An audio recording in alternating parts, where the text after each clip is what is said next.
Good afternoon, everyone. It's a pleasure to see so many people, so many friends, so many visitors to campus, so it's a pleasure to see all of you. Welcome to UNE's annual Martin Luther King Jr. Day celebration. This gathering represents one of the highlights of the year here at UNE and one of my favorite days. And I'd like to welcome all of our community members and also the people who've gathered in to watch this event being live streamed at our Biddeford campus, a half hour south of here, as well as our campus in Tangier, Morocco. We have people watching in both locations, and so welcome to you all as well. We're also joined today by Maine's Governor Janet Mills. Madam Governor, thank you so much.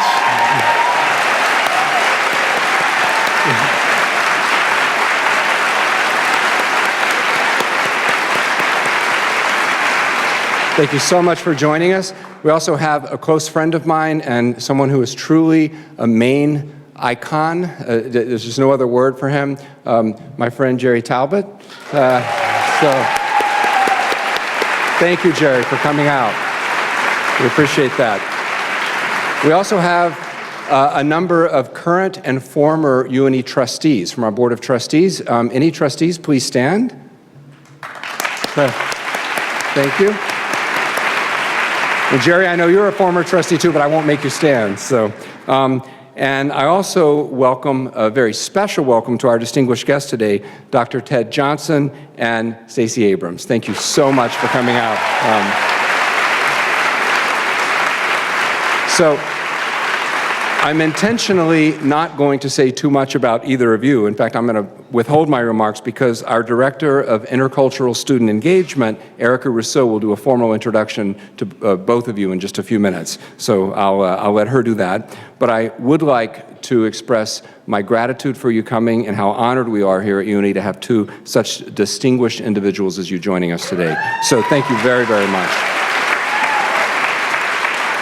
So, even though today is not technically MLK Day, we're here to honor the visit of Martin Luther King Jr. to our Biddeford campus back in 1964.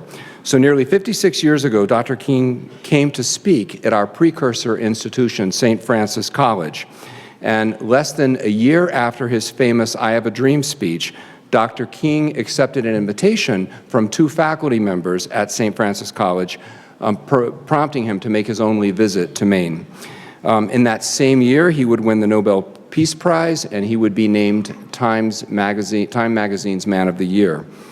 For the people on our campus at that time, his visit represented a really special moment, and it drew people from across the state and the region. On the May day when Dr. King visited, he found an overflowing crowd in our gym on campus. He spoke about the importance of civil disobedience and the dire need to end segregation. He spoke about inequality in America and the need to ensure that all Americans have equal opportunity to live happy and successful lives. Afterwards, he mingled with students, with our professional staff, with faculty, and with community members who were in attendance, making sure that each person who had come to hear him speak could also connect with him on a personal level. He was deeply inspired by the people he met that day, so he said, and they certainly were deeply inspired by him. And he continues to inspire all of us today. We're proud to carry forward his mission, striving to instill in every UNE student the drive and the ability to advocate for equity and justice. Our Biddeford campus has changed a lot in the past 56 years, of course, and our entire institution has. But our devotion to inclusion, diversity, fairness, and justice has not wavered. Through the generations, we've built a consistent identity of extending educational opportunities to those marginalized by society. St. Francis College, one of our precursor institutions, welcomed Franco-Americans at a time when immigrants were often excluded from classrooms. And during the 1960s, it hosted a series of symposia on racial equity, sponsoring many events, including the one that brought Dr. King to campus. Westbrook College, our predecessor institution here in Portland, was founded in 1831 as a co-educational seminary at a time when the doors of higher education were not open to women in very many places. But we welcomed women from the very beginning. Through the years, these institutions served as powerful advocates for inclusivity, equity, and social justice. Then eventually, UNE and Westbrook merged together to create the university that we know today. We're proud to carry forward these fundamental values of our forebear institutions.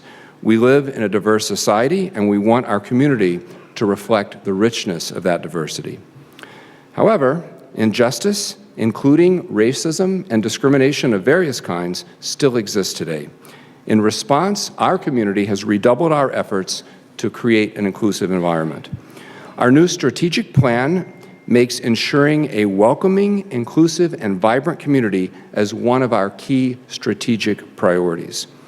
We've redefined our student recruitment efforts to reach a broader demographic of students as possible. As a result, we've attracted incoming classes of increasingly diverse students. In fact, this past fall's freshman class was the most racially and ethnically diverse in UNE's history.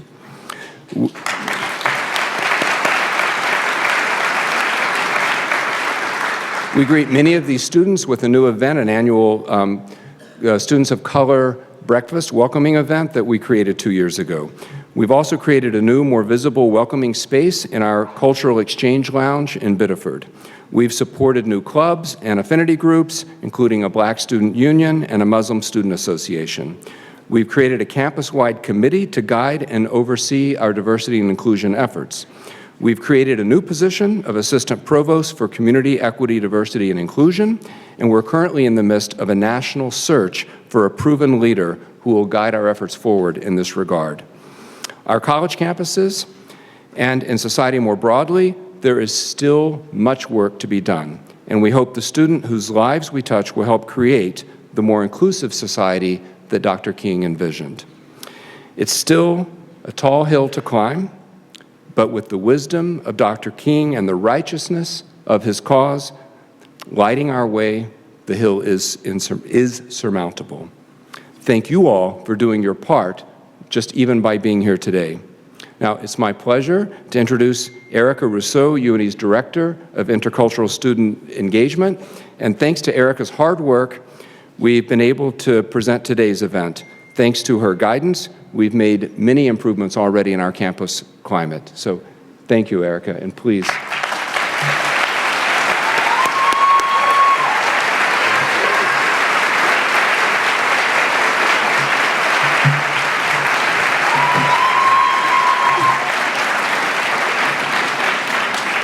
Good afternoon. Thank you all so much for being here. I really appreciate it. First, I want to do a quick housekeeping. If there is a seat next to you that is empty, even if it says reserved, please raise your hand. Everyone standing, come have a seat. Y'all, we're going to be here for a while. We got a lot to talk about.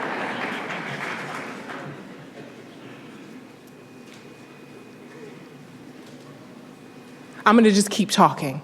That's what I do. I first want to acknowledge the Wabanaki Nation, on whose ancient and sacred land we live, work, and play. As a community, we recognize the ever-present systemic inequities that stem directly from past wrongdoings. And we commit ourselves indefinitely to respecting and reconciling the long history of injustice. Today, we celebrate Dr. Martin Luther King's visit to what is now the University of New England. I want us to remember, though, that Dr. King was a controversial man. He was not the beloved figure that history paints him as.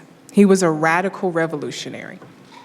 He demanded change, preached of hope, and organized thousands. As he said, "He who passively accepts evil is as much involved in it as he who helps to perpetuate it. He who accepts evil without protesting against it is really cooperating with it." I'd like to thank the many people who helped in making this event successful. Departments, clubs, individuals across both campuses have worked and donated so that we could all come together today. They ensured that this was open to the public and accessible to all. And I want to express my sincere gratitude to all of those who helped in being change agents.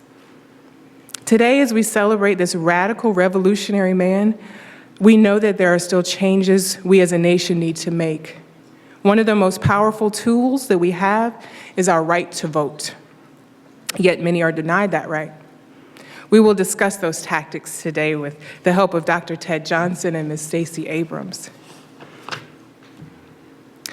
Dr. Ted R. Johnson is a senior fellow at the Brennan Center for Justice.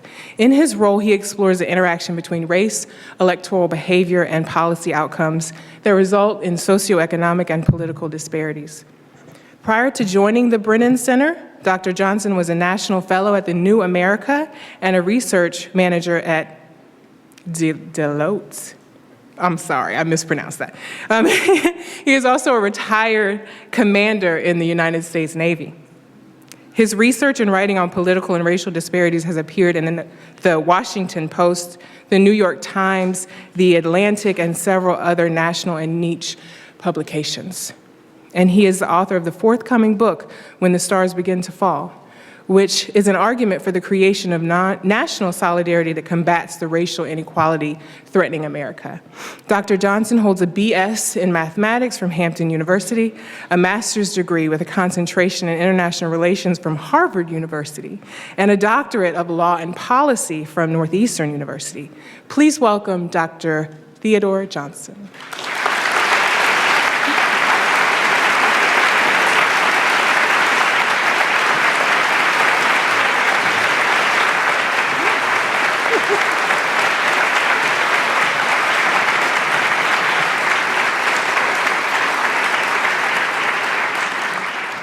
Stacey Abrams is an author, serial entrepreneur, nonprofit CEO, and political leader.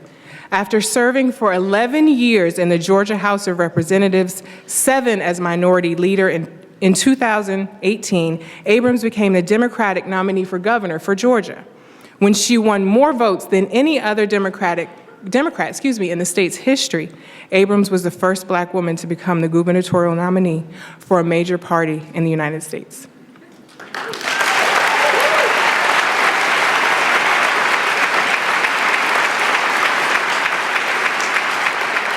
After witnessing the gross mismanagement of the 2018 election by the Secretary of State's office, Abrams launched Fair Fight to ensure every Georgian has a voice in our election system.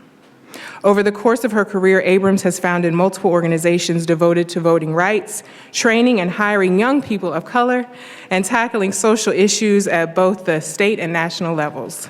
She is a lifetime member of the Council on Foreign Relations, the 2012 recipient of the John F. Kennedy New Frontier Award, and a current member of the Board of Directors for the Center for American Progress. Abrams also has written 8 romantic suspense novels under the pen name Selena Montgomery. In addition to the Lead from the Front, a guidebook on making real change. Abrams received degrees from Spelman College, the LBJ School of Public Affairs at the University of Texas, and Yale Law School. She and her 5 siblings grew up in Gulfport, Mississippi, and were raised in Georgia. Please help me welcome Ms. Stacey Abrams.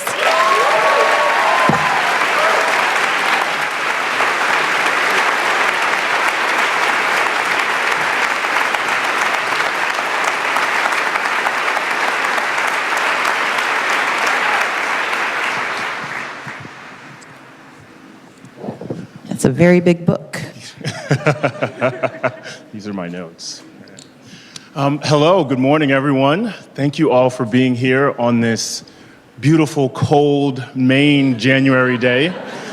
I'm a North Carolina boy. I know Erica from high school.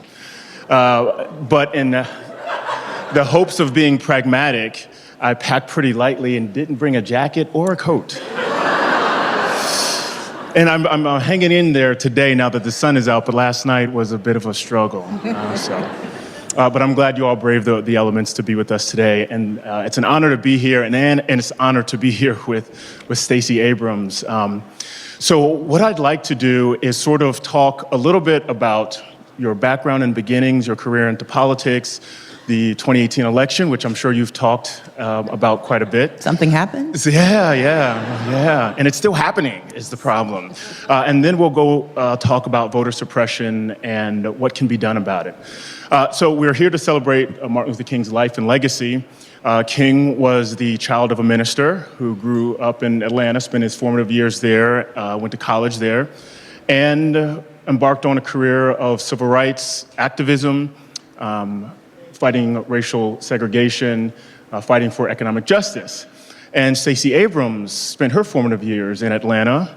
The child went to college there, and the child of not one but two ministers who were civil rights activists, and she also has dedicated her life to empowering others, giving people a voice, and continuing the fight for voting rights. So I'd love if you could just take us from the beginning of your life and what led you into this, the fight for voting rights and a career in politics as a way to remedy it. In 13 seconds, okay. Yeah. Well, first I want to thank Dr. Johnson for making his way north to meet me here. I brought both a jacket and a coat and a shawl and hand warmers because I'm from the coast of Mississippi and I've been to Maine before. I want to say thank you to my dear friend, Governor Janet Mills, for taking the time out of her busy schedule to be here. Thank you to Dr. Herbert for having me. And as a point of personal privilege, I want to acknowledge one of my dearest and oldest friends. The first time I came to Maine was to be at their wedding, Garrett and Jenny Martin and their son, Jojo.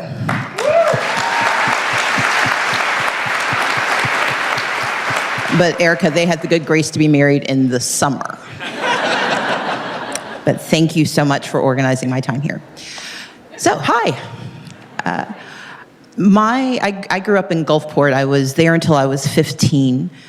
We then moved to Georgia because my parents became Methodist ministers. They were called into the ministry, and they believed that to meet their call, they needed the education. And so they both applied to Emory University to the Candler School of Theology. And we moved from Mississippi to Georgia when I was 15 so they could go to grad school. This was important because when we were growing up, my mom was a college librarian. My dad was a shipyard worker. My mom is the only one of her 7 siblings to finish high school and go to college. My dad is the first man in his family to go to college. And yet, for most of our formative years, my parents were best described as working poor. My mom worked as a college librarian, rising to become the head of that library. But the janitor made more money than she did because the laws did not prohibit racial or gender discrimination in pay. My father is an extraordinary man who is dyslexic, who grew up in segregated Mississippi with dyslexia, which meant that it was not only not diagnosed, he was just told he was stupid. But my dad has this amazing oral memory, and he essentially never missed a day of class, so he could always know what they were supposed to be learning. He's also very charming and a very effective liar. And so what he didn't learn, he convinced people he knew anyway. But my parents were both very active in the civil rights movement as teenagers. They grew up in Mississippi in the 1950s and 60s. They're 70 years old now, or 71. And my dad was actually arrested at the age of 16 registering people to vote in Hattiesburg, Mississippi. My mom did the same work. She was just smart enough not to get caught. But they raised us with this very strong ethic of education, faith, and service. And for them, those 3 things were inextricably linked, that you lived your faith through service, that service was part of your responsibility, and that education was the guarantee that you could be successful not only in your endeavors, but you could lift the capacity of others to be successful in theirs. My parents were very good at indoctrination, so by the time we moved to Georgia, all of us believed that they meant this, and there are 6 of us. I have 5 brothers and sisters. I'm the second of 6. And when we moved to Georgia, one of, I think, I didn't recognize it at the time, but my job was to type for my parents. Neither of my parents knew how to type, and neither had used a word processor. When they had been in school, you had manual typewriters. I was the oldest kid still at home. I was the only one who knew how to type, so I had to type my parents' papers. And for my father, because he was dyslexic, reading his handwriting was like reading Cyrillic written by someone who'd never read Cyrillic. So I would have to read a lot of the readings that he'd been assigned. I'd have to read it so I could decipher what he was trying to get to. If he had a class with my mom, it was a lot easier. I would just type her papers first and I could figure out my dad. But I say that to say that I ended up reading a lot of James Cone and liberation theology as a teenager. I read a great deal of Dr. King's writings. And what led me into the space I'm in now was a combination of education, faith, and service. My mom and dad used to take us out to volunteer when we were kids, or actually most of our lives, because even though they had full-time jobs and still barely made ends meet, even though sometimes the lights were cut off or we had no running water, my mom called that urban camping. She referred to us as the genteel poor because we had no money, but we watched PBS and we read books. My mom had a lot of euphemisms for we had nothing. But they also made sure we volunteered because they wanted us to understand that having nothing was no excuse for doing nothing. That no matter how little we had, there was someone with less. Our job was to serve them. And politics became part of my mean because I found what they had us doing to be deeply inefficient. I'm like 6 kids and my parents are not gonna fix Mississippi. Shouldn't there be somebody else doing this? And my mom and dad said that's called government and they don't really work so well for all of us. And so I became fascinated with how government should operate. How does the public sector live its responsibility to our communities? And the guarantor of having a public sector that served, my parents made sure I understood, was the right to vote. That's why they fought for it so hard. That's why they took us with them to go vote. I mean, we looked like make way for ducklings. We would go to the 6 little kids just trailing out of the voting booth, but they wanted us to see the act. And my pathway to politics really began with a belief that I could be a good bureaucrat, but people didn't do what I told them. And so I realized, well, I have to run for office myself. And then, I got used to it, and so I ran for governor.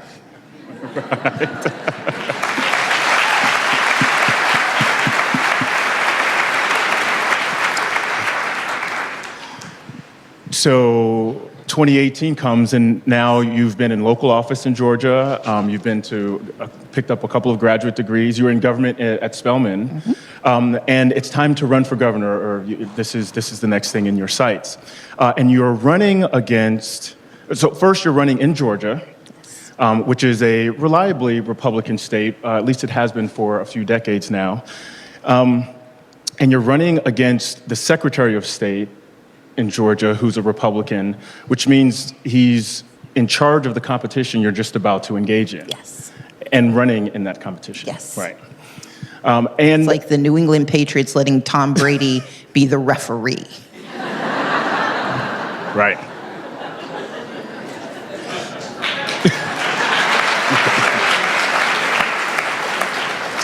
And despite that, turnout is through the roof. Mm-hmm. And the election is decided by 50,000 votes only, which is incredible. And those 50,000 votes, just as important as those who did show up, are the folks who weren't able to show up or who did show up and their votes weren't counted. So before we talk about the outcome, can we talk about your campaign a little bit? I think turnout was up by over 1 million votes from the previous governor's election. And so I would love to hear more about your engagement strategy and what your campaign approach was to get the best chance to win the election. So I didn't just wake up and decide I should be governor. I served in the state legislature. Before I did that, I was deputy city attorney for the city of Atlanta. When I first thought about entering politics, my intention was to run for mayor. I'd worked for mayor of Atlanta when I was in college after getting into a fight with him. And he then gave me a job. It was kind of cool. But do not try this at home. So I worked for him when I was in college, and then once I finished law school and came back to Atlanta, I volunteered on the campaign of the woman who would become the first woman to lead the city of Atlanta. I was then appointed as deputy city attorney, and I realized that for all of the extraordinary work she did as mayor, it was always either thwarted or mollified or mitigated by the state. It was the first time the city of Atlanta had a Democratic mayor, but the state of Georgia had a Republican governor. And so I, as deputy city attorney, wrote the first living wage ordinance for Georgia. It lasted for about a month, and then the state legislature nullified it. We would try to take action on homelessness, but the state constitution limited what we could do. And the more I participated, the more I realized that as important as mayors are, so often the progress we need has to happen at the state level. And in the South in particular, state legislatures, governors have extraordinary power. You cannot set your own taxes as a city. You have to get authority from the state. You cannot take on certain responsibilities. They are, by constitution, given to the counties, and the counties have to rely on the state. And so there's so many places of progress that were blocked by state action. And so because I'm fairly methodical, I thought, well, okay, I've worked for the city. I'd had a few internships at the federal level, but I'd never really engaged the state. And so I ran for the state legislature. When I got there, I spent my time really trying to understand how the process worked. And after 4 years, I knew enough to decide that whoever was in charge on our side wasn't doing the job I liked. So I stood for leader after 4 years. It was a lot easier because we had just lost every statewide office. There were like 5 of us left, so they were like, sure, go ahead, you can have it. But for me, it was a transformative moment because when I stood for leader, it was with the intention of restructuring how we behaved in the minority. I explained to my colleagues, there were 68 of us, I said, look, I've been a minority for a very long time. I am really good at it. And it was an important difference because when you have been used to being in power, Democrats have been in power for 130 years. The shift in power wasn't simply a shift in who was in charge, it was a shift in the ethos of what government was supposed to do. And we had not adapted to this new ethos. We were still having this gentleman's fight when we weren't fighting with people who shared our value system. And instead of it being a fight on the spectrum, it was a fight over what color we were. Like, it was a very different dynamic. And so I spent my 7 years as Democratic leader really building the capacity of Democrats. And I know this is a nonpartisan group, but I'm speaking from my space in this work. My intention was to build a true party capacity so that we actually had a fair competition of ideas, that people understood what the alternatives were. I built an internship program. I started hiring young people, especially young people of color who were largely invisible at the Capitol. Chelsea Hall, who is my special advisor, was one of my first hires. She has yet to get away from me. I don't know if she wants to leave, but she's not been able to go anywhere in a while. And all of that led to the decision to run for governor, because what I saw was that even on the legislative level, the ability to navigate, I was able to get good done. I could work with Republicans when I needed to. I could get Democrats to stand together when we needed to. I created a weird dynamic where we had a green Tea Party, where I got the Tea Party to help me fight back against anti-environmental legislation. It confused everybody, including us. But I built this capacity, and so the decision to run for governor in 2018 was grounded in the reality that we were in the midst of a demographic shift in the state of Georgia. This is a state that will be a majority minority by 2026, 2027. We will be the first state in the Deep South to be majority minority, and we'll be the only state in the nation where, in a majority minority state, the majority of the minority will be African American. And given the legacy of slavery, of Jim Crow, and the very recent history of access, that is a seismic shift in how our policies operate. We also have one of the fastest growing Latino populations, one of the fastest growing Asian Pacific Islander populations. All of those pieces came together. And so in 2018, our campaign theory was this: you had to center communities of color, acknowledge their existence, and talk to them. Because there had been this premise that the only way to win elections was to win this narrow band of white swing voters, 150,000 of them. The problem with swing voters is that they swing. You can't count on where they're going to land. And we were losing elections by more than the number of swing voters. My goal was to center these communities of color so they believed that this was actually an election they could participate in. It was to have discussions about the marginalized and the disadvantaged. I was the first candidate to ever march in a gay pride parade as a statewide elected, or candidate for statewide election.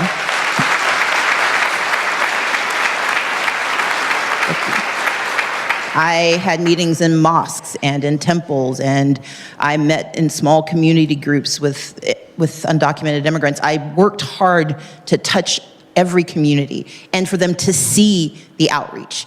Because it's not enough to say you're doing it if people don't know you're doing it. But I also had to run against this myth that if I did that, first of all, if I was Black and ran, and then if I ran with the intention of engaging communities of color, I would naturally ostracize white voters. And so we also had to do a simultaneous jujitsu of bringing white voters to the table by going to places, I went to the place where they filmed Deliverance. And because you can't ask someone to support you and believe in you if you don't bother to speak to them. And just as we had for so many years had candidates who eschewed talking to communities of color because they just presumed they weren't going to vote, I also had to push back against this notion that white people wouldn't vote for me because I was Black or because I was a Democrat. And for them, it was 6 of one, half a dozen the other. And my responsibility was to have a real conversation about why I was a credible candidate. And so our campaign ran against the grain in that we spent most of our resources on field, knocking on doors, having conversations, engagement. Our motto was, how can I help? Before they even mentioned me, every person who canvassed for us had to ask the person they were talking to, what did they need? What role could government play? And even if you didn't talk about it in that way, just beginning the conversation with how do you engage people before you ask them for something? And so I think the difference in the ethos of our campaign was that I was an avatar for our mission, but it wasn't about me getting elected. It was about people for the first time believing that they had the right to choose who led them. Wow.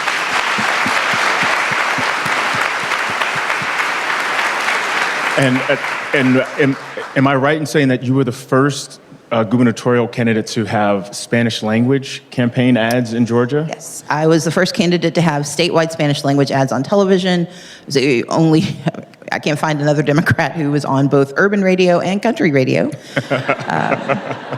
We had walk cards in 7 languages because particularly our Asian Pacific Islander population, it's Korean, it's Chinese, it's East Asian India, it's you name the language, we had to, Vietnamese, we had Hmong population, so we were intentional about if you spoke a language, we were gonna talk to you. Right.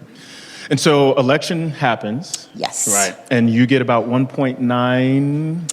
Yes, 1,923,000. Right. Yes. Yeah. Had a few votes. Yeah, right. Okay, and so, and then as the next day comes and the next day comes and people are waiting for someone to concede, and there are reports about wait times and voting irregularities and votes that may not have been counted or people that were turned away, this word voter suppression becomes the talk of the Georgia election and frankly becomes resurfaces for the nation. So let's start sort of bare bones. 13th Amendment says slavery's done. 14th Amendment says that you are a citizen no matter what your previous state of servitude was. And the 15th Amendment says if you are a citizen, you cannot be discriminated against when it comes to voting based on certain things, and race is one of those. And that holds for maybe a decade, and then those rights are traded away, really in exchange for the White House and the 1876 election. And then Jim Crow laws are implemented, and states slowly start to pull back the voting rights of Black men, in particular, and taking back the seats that Black male voters had granted towards for Black representatives in the South that had won seats. And Jim Crow persists, and then the Civil Rights Movement helps usher in the Civil Rights Act of 64, Voting Rights Act of 65, voting's fixed. What's the problem? So describe for us what is voter suppression and how does it work? So on election night 2018, we'd been voting in Georgia for almost 3 weeks. Georgia has roughly 20 days of early voting and then election day. We also have absentee ballots. You have 40 days to turn your absentee ballot.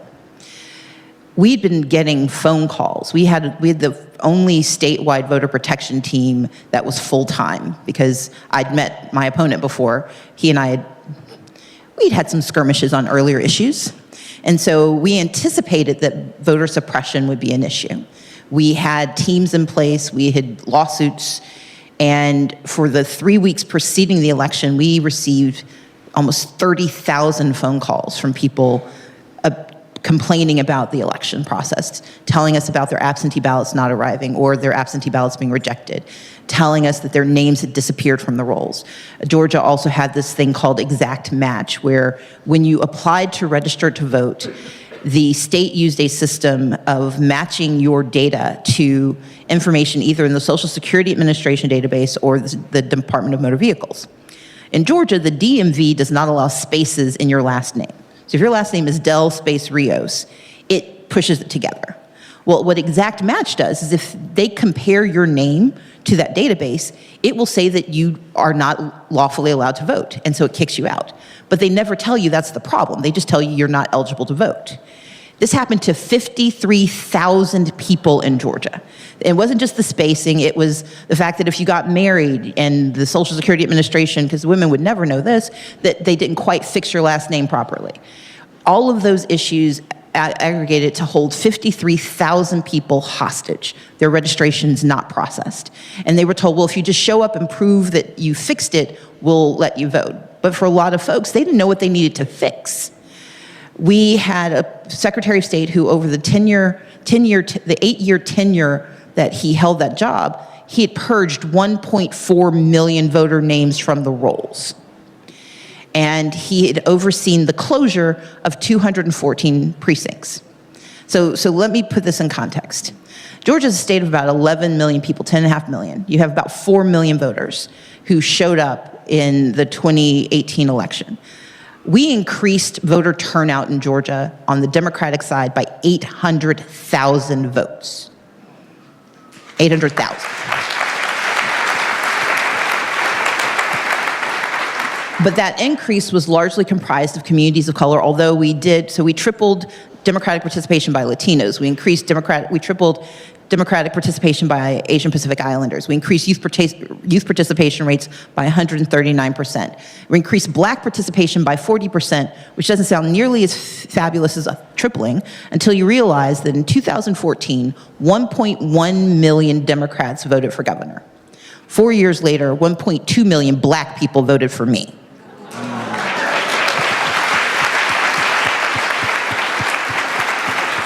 And on top of all that, I increased the white participation rate for Democrats to 25%, the highest percentage of any Democrat running since Clinton.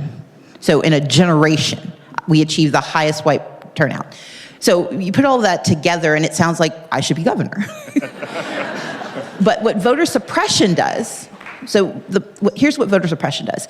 It's 3 things. It's can you register and stay on the rolls? Can you access your ballot, and does your ballot count? The first vestige of voter suppression is making it hard to register, which is why you all should love your governor and Matt Dunlap, your Secretary of State.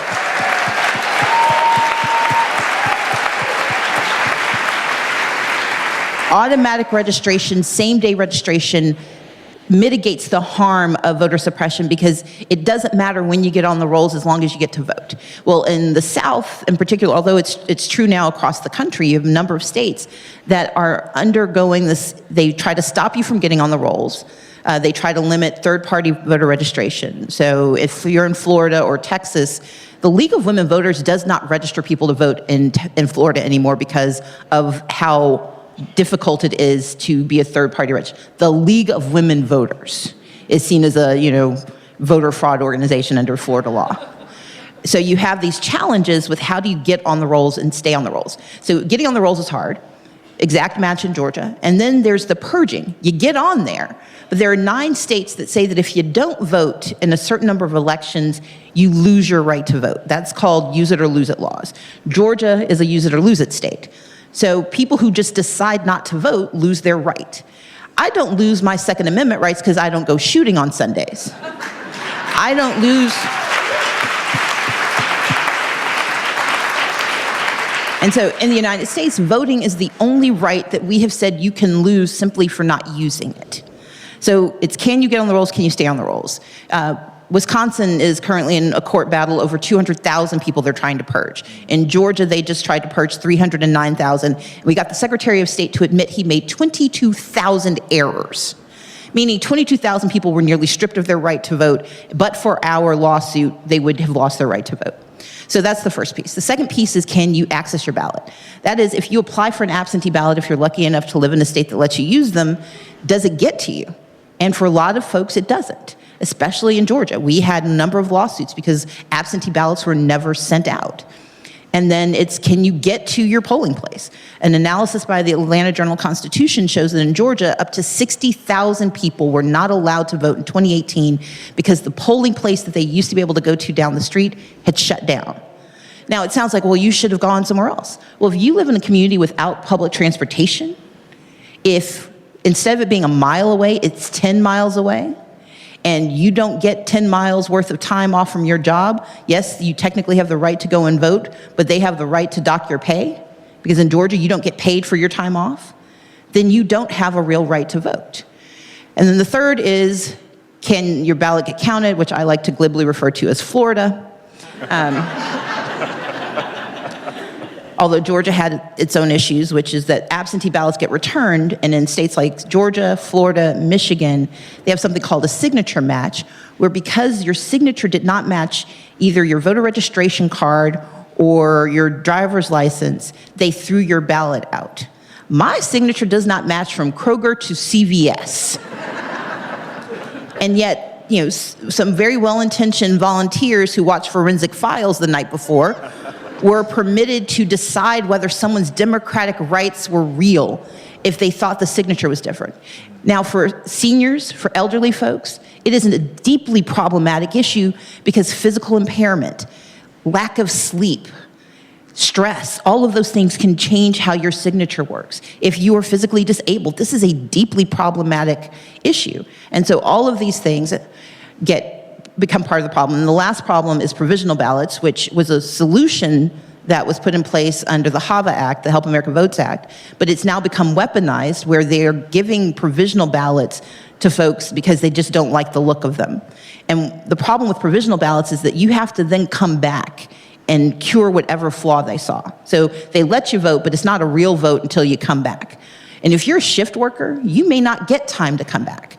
So that's what voter suppression is. It's not guns and hoses and billy clubs and Bull Connor. It's administrative burdens that interfere with your right to vote and make you think it's your fault that you didn't get it done. That's voter suppression in about 4.5 minutes. So the Reverend William Barber II has said that Jim Crow didn't die, he went to law school. Yes. And became James Crow Esquire as a way of accomplishing what Jim Crow had in decades past. So I mentioned I'm from North Carolina, and I'm sure you're familiar with what's happening there. So the one thread I want to pull on the voter suppression question is this question around voter ID. Mm-hmm. North Carolina passed this law they called VIVA, the Voter Identification Verification Act, and it's ostensibly was about which voter IDs were acceptable and which weren't, but packed in there were closing of polling places, closing of even DMV offices in places that were majority Black and brown places. But that feels, I think, to American sensibilities, well, what's the big deal for having to show your ID? So could you talk a little bit about voter ID? The one example that stands out to me is in Texas, where you can use your gun license as a valid form of voter ID, but not your university ID. Yes. And we don't have to look at the demographics of who has gun licenses and who university students are. So why is voter ID? And in Maine, you can vote without having your voter ID. So, well done. So why is this a problem? Sure. I mean, look, Missouri may be the show me state, but you guys are the show off state. So. And you should be very grateful. So here's the thing about voter ID. When you just say voter ID, everyone says, oh, well, yeah, you have ID. And the reality is people have long had ID. That's never been the issue. Although there are a handful of states, Maine being one of them, that they do not require any form of ID. North Dakota doesn't require registration. You just have to come in and swear you live there. Seriously. So ID has been a part of our voting process for centuries. The issue is the kind of ID, because the real way to describe this is not voter ID, it's restrictive voter ID. Two examples. There's the Texas example is one, but the two I like to use. There's a woman who voted in Tennessee for about 50 years once she was given the right to vote because she was a black woman, born during segregation. She retires, moves to Wisconsin to live with her daughter.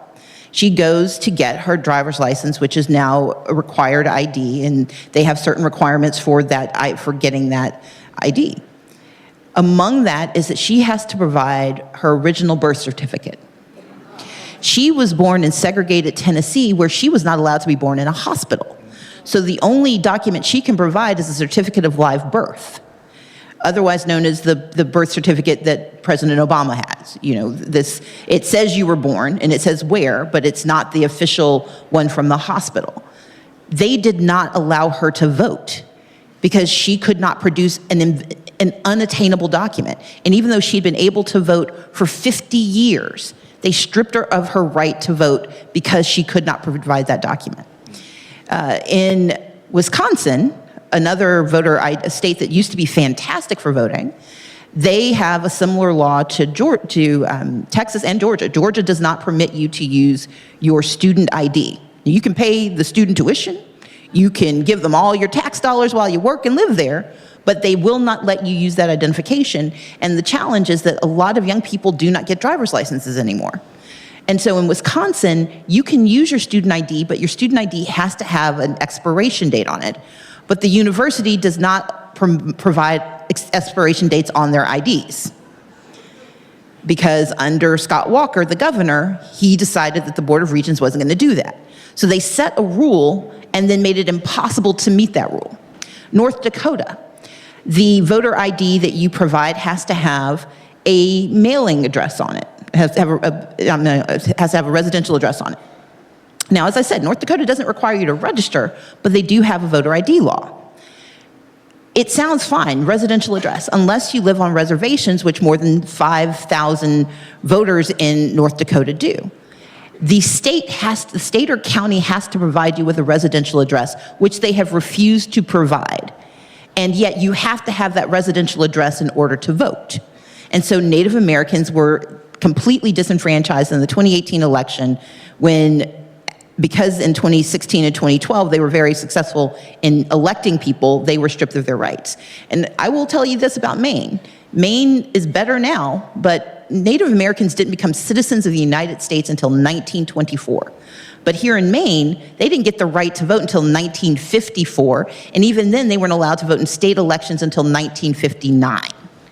And so the disenfranchisement of communities of color has been a part of our ethos, and voter ID is the most insidious version because it sounds so logical. But the issue is read the fine print. What kind of ID do you have to have? Where do you have to get it? When Alabama passed its voter ID law in 2015, they said you have to have a license or you had to get it from the DMV. They then proceeded to shut down the DMVs in 31% of black communities. Luckily, it was reversed in time, but the intentionality was clear. Voter ID is voter suppression because it's not about identification. It's about narrowing the filter of what qualifies as identification so tightly that no one can fit through the sieve. And when that happens, people do not have the right to vote. Yeah, look, I understand why you're hesitating to clap because you don't want to clap for voter suppression, but yes. It's for you. I appreciate the effort. So when John McCain lost to Obama in 2008, he's famous for saying that after he lost, he slept like a baby. He went to sleep for an hour and then cried for 30 minutes and then woke and went back to sleep and et cetera. But you didn't. You went to work. And so can you tell us about Fair Fight? Sure. And also the organization you're part of around the census that's coming up this year? So I mean this sincerely, with great respect to anyone Jewish in this community, I describe the 10-day period between Election Day and my non-concession day, the day I refuse to, I'll talk about in a second, as my period of sitting Shiva. I was mourning the outcome of the election because on election night, the Associated Press didn't have sufficient information to call the election. And I had a number of friends who were running for office that day. Most of them conceded because we're taught as politicians that the way you validate our system of democracy, because democracy is just an idea. I mean, it's this sort of collective decision that we're going to believe that if we do this thing, it's going to work. And when it stops working, it becomes authoritarianism. But that's what democracy is. And so part of the dance you do as a politician is that you reaffirm the system by conceding, by saying everything worked the way it was supposed to. I just didn't win. I'll be back. See you next time. The problem for me was that I told you 30,000 people called in the 3 weeks leading up to the election. We got 40,000 additional calls in the 10 days after the election. Overall, we had more than 80,000 people who called to tell us about voter suppression activities. And if 80,000 people called, 80,000 people didn't know they could call. And another 80,000 people thought it was their fault and didn't bother to talk about it. And so for me that night, the first night when I didn't win and he didn't win, I gave a speech that said, this isn't about my election, it's about your vote, so we're gonna keep fighting until every vote is counted. So that carried me for a couple of days. I did weep a little bit because, I wanted to win that night, but I didn't. I then contracted, I think, like every disease. So I was sick for about 2 more days.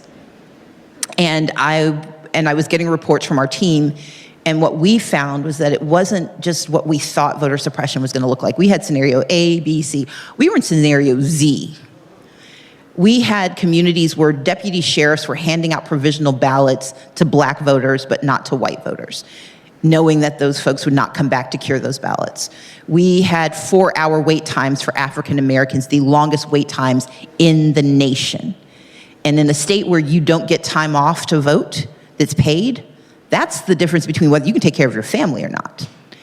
All of those things had happened, and my responsibility was to think about what we could do.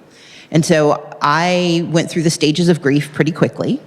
I spent a lot of time in anger, built a condo there, started a little farm, still visit a lot. And then I decided to add a new stage to grief that I like to call plotting. And so I was like, fine, you're not gonna let me be governor, but if I was being honest with the people, then I was running not for the title, but for the work. And so my job was to, thank you.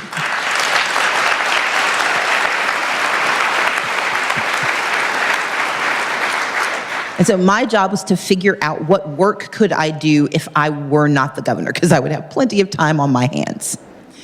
And the 2 issues that I knew were the most critical for my state in the next decade. One was voter suppression, because it was top of mind. But not just the suppression of the right to vote, it's the engagement of communities. We turned out 800,000 people who had not participated before, 700,000 of whom had never voted in a midterm. It would be a dereliction of duty for me to look them in the eye and say, because I didn't win, this is over. Because the minute it becomes about me, people believe that it didn't matter and they shouldn't try again. And so my first responsibility was to be honest and to be sincere and truthful to what I'd said. And that meant that I didn't have the luxury of just walking away or curling into the fetal position. I did for a minute. I watched a lot of Doctor Who.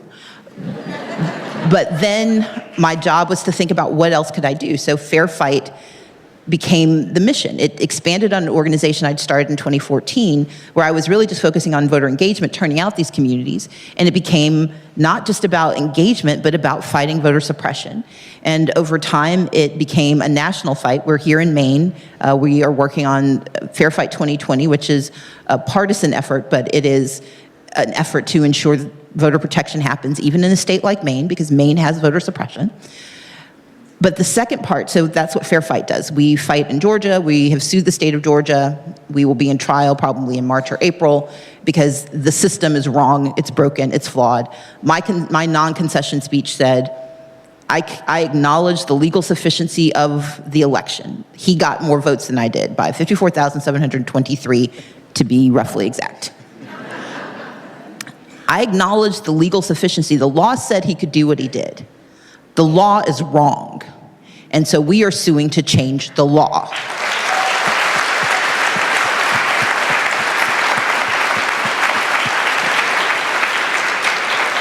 But as I said, I was sitting Shiva for 10 days. I know the Jewish Shiva is 7 days, but I'm Southern, so it took a few extra days.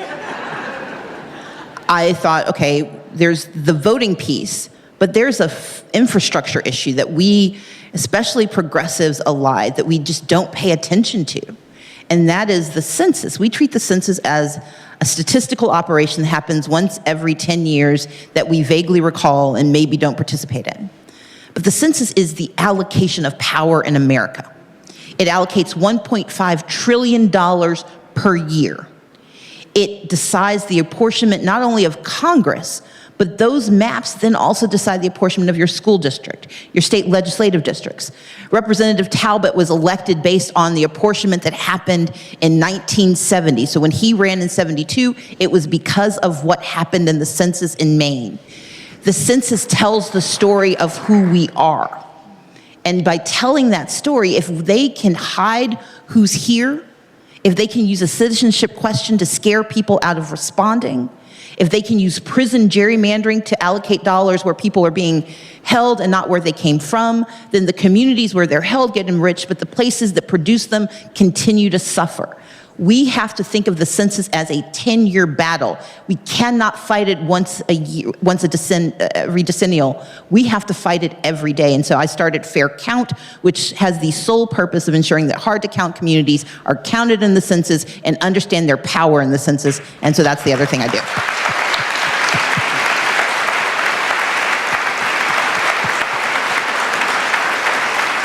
Okay, so we're bumping up against time, and I would like to get maybe 2 or so questions from the audience. I promise I'll be shorter in my answers. And so I'm going to give you some practice on the short piece here. So as people, where are the mic runners? Or they're okay. So as the mics make their way to folks, raise your hands if you have a question. I want to ask about 2020. What? So one, it's been reported that the vice presidency might be of interest to you. And 2,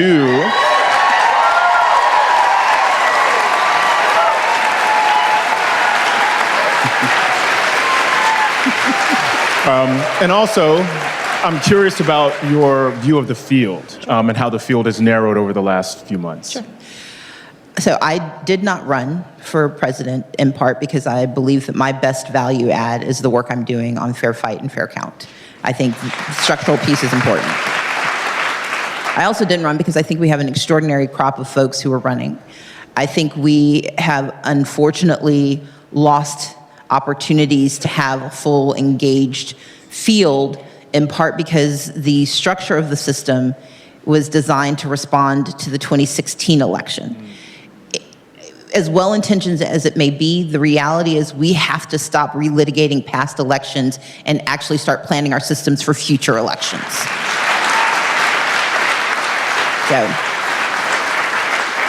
And I've been in the legislative body. I declined to run for the Senate because I do not want that job. It is a job, and you need to want to do the same thing for 6 years, 12 years, 18 years.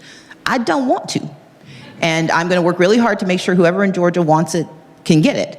But I prefer the executive branch because you have the most direct contact with change, and you have the ability to architect the change you want to see.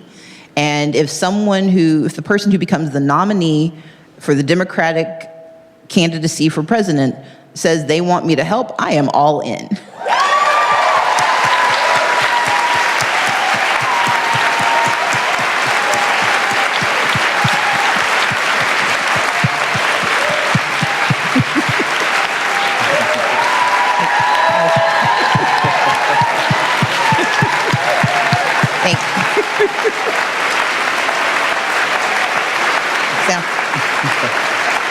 I will add one caveat. There have been critiques of me because I've said that out loud. It was weird. I didn't bring this up. Someone else did. In fact, always someone else does. But here's the thing. As a woman, particularly as a woman of color, it would be a grave disservice for me to hide behind coy demurral or to pretend I don't want a job because it's poor form. I've already broken form.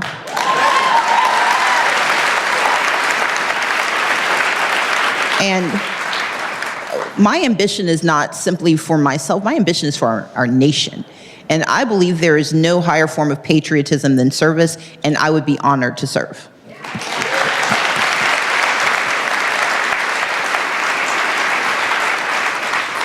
Good afternoon. My name is Peter Elliot.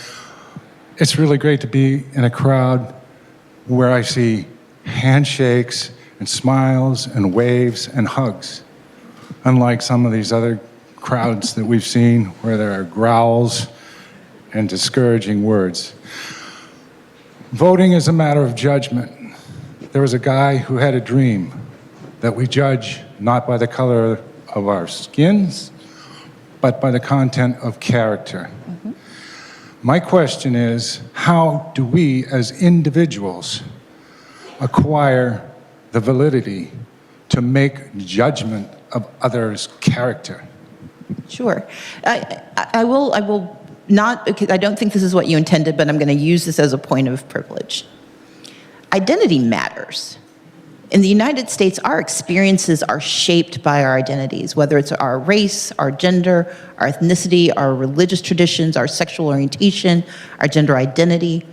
Identity matters. And I do not believe that Dr. King intended to say that we should ignore or pretend that those differences don't exist. What he was saying, in my estimation, is that our ability to be qualified and engaged and collaborative and empower should not be made simply because of what you see.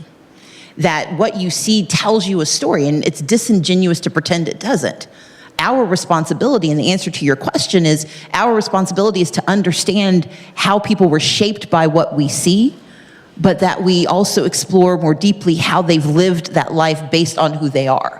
That's what character is. Character isn't not having identity, it is using identity to serve and to be. And sometimes we like to pretend that if we just don't see color, if we don't see gender, if we don't see sexual orientation, that somehow we are bigger than others. No, you're lying. You're lying to yourself. We all see it. You can't miss me. I'm a tall, statuesque black woman with natural hair and a gap between my teeth. But that gap tells you that my family didn't have the wealth to afford orthodontia when I was growing up. My skin color tells you that I had experiences about how I was treated because of what people saw. My gender tells you about how I had to deal with men when I was in the legislature and in power. And my hairstyle tells you I don't like doing my hair. I don't want, and having my hair any other way takes more time. And so all of those things should be seen and evaluated, but what Dr. King is saying, and the way we get there, is by letting that not be the last part of the conversation. It's the beginning, it is not the end. But let's not pretend that it doesn't exist.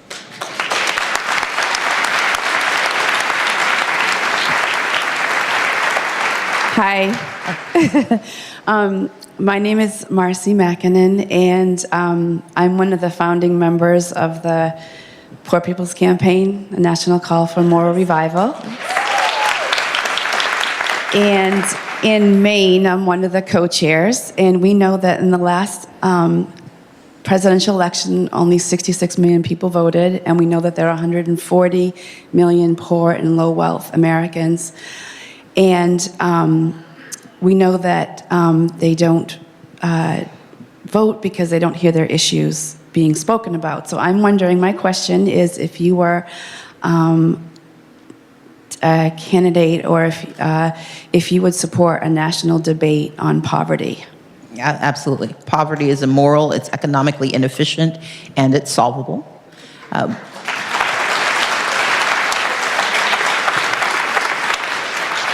And the other reality is, in that population, 11% of Americans, mostly African American, Latinos, some Asian Pacific Islanders, they don't ever hear about campaigns. For those of us for whom this is our lifeblood, we turn on MSNBC or CNN like a religion, there are a lot of folks who don't. And there's an entire portion of our population, they don't hear from campaigns. They literally aren't listed. They don't get door knocks. They don't get phone calls. They don't get mail. They don't even get candidate information because they have been taken off of those roles. They're not in the consumer files. They're not registered to vote. And because our campaigns have become so narrow in the pursuit of efficiency, we've actually kicked out communities that could be benefiting. And people often don't vote because they're afraid of making a mistake, they've been disillusioned, or they feel duped. I believe in a campaign that reaches out to those who are not touched. That's how we did what we did. We went beyond the people that we were told to talk to, and we talked to people we were told to ignore. Because the people we ignore are the very people we need. If the unlisted, if that population voted at the same percentage that their registered counterparts vote, 2000 and 2004, Democrats would have won both of those elections in the Electoral College as well as in the popular vote. And in 2016, we would be having a very different conversation.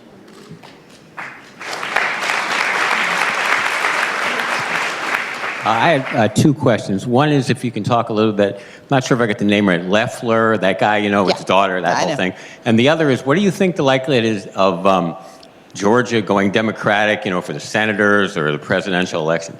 So Heffler, Thomas Heffler was a statistician and a lawyer, and basically just he made questionable choices during his lifetime. I do not speak ill of the dead, but he essentially created the system that Republicans use to gerrymander. And he was the author of the notion that if you put a citizenship question on the census, you would knock out communities of color, namely Latinos, and you would give privilege to white voters, to white citizens, and they would have a disproportionate effect on elections because that's not what happens now. But the intention was to push out these communities of color because he understood, and he had the data to prove that by manipulating the census as the president has tried to do, that you would actually change the composition of power and further solidify white conservative power at the expense of communities of color. His daughter found his information, gave it to some folks, and the Supreme Court let it into their record. They blocked the citizenship question, and now there's an ongoing battle in North Carolina about whether the rest of that data can be put out there. So I'm very proud of his daughter for what she's done, and I'm very glad that we now have the data behind the reality that we see. As for Georgia, Georgia's a purple state. It's purple, even if I didn't become governor, anytime the vote is 1.4%, if that's the margin, we're purple. Blue is 12.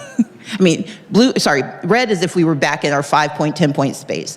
They had to work hard to make that election turn out the way it did, and we still flipped 16 seats in the legislature. We still picked up a congressional seat with a gun rights activist sitting in Newt Gingrich's seat. So we're a purple state. What it takes to get blue is that we have to mitigate voter suppression. We don't have to end it, because I don't have that kind of time on earth, but we can mitigate the harm. And one of the ways you mitigate the harm, and this goes to something that Dr. Johnson said earlier, we have constitutional amendments, the 13th, the 15th, the 19th, the 26th.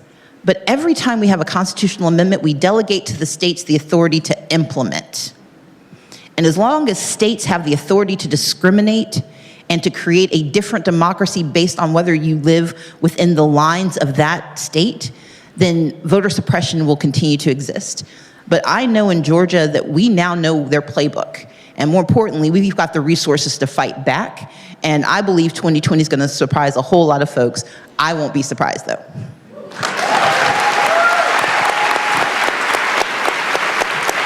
We have time for one more question. So, I'm sorry. Can we get a student question?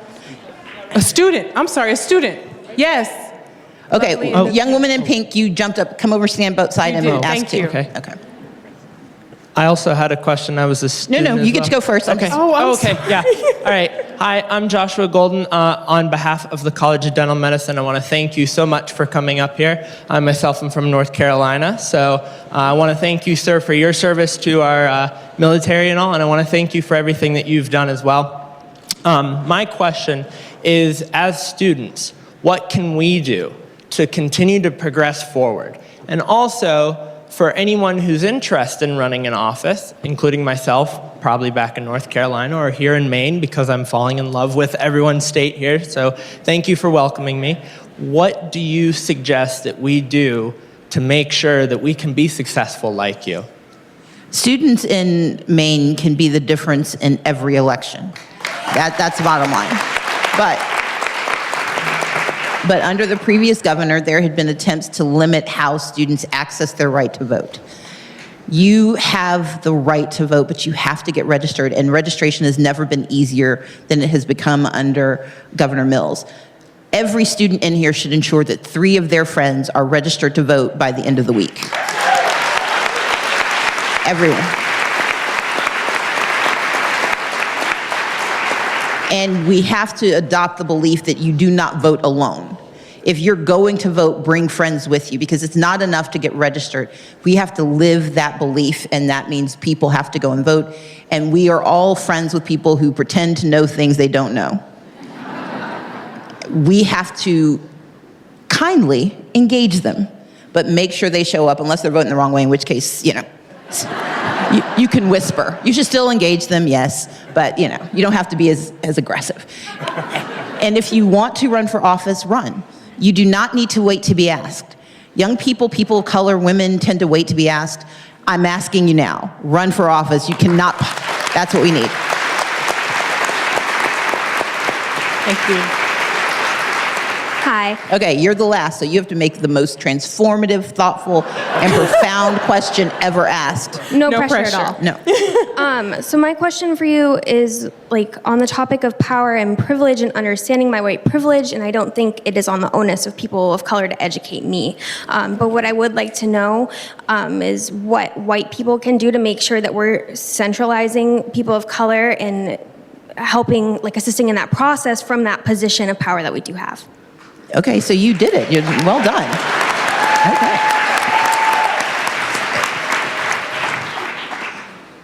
Fundamentally, democracy is about power. Our right to vote is an act of power. We decide the direction of our nation. But there are more of y'all than there are of me. And part of privilege is recognizing that that privilege should be used to the benefit of all. We don't have to have shared histories or even shared futures to have a shared need. And we need our democracy to work. We need poverty to end. We need disenfranchisement to be a thing of the past. Because when people are suppressed or oppressed, it rages. And it may rage silently for some time, but it will eventually bear out. The folks in this room are here because they believe that more is possible. That young woman has taken responsibility for how she can engage. And I would say this, the best way to use your privilege is to ask someone to share it.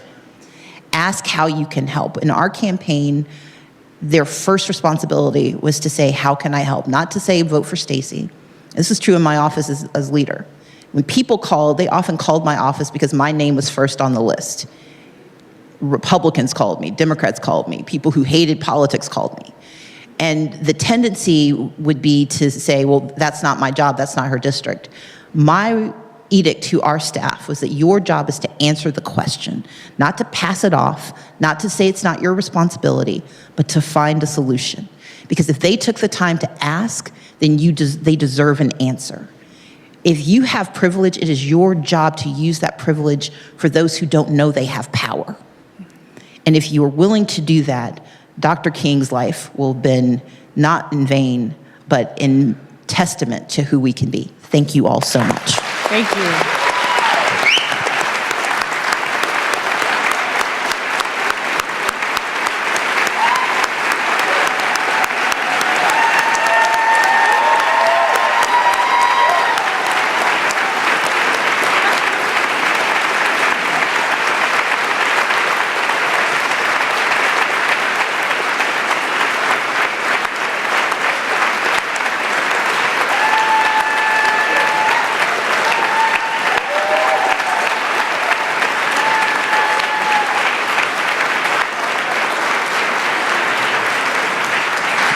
So I need to make one more comment.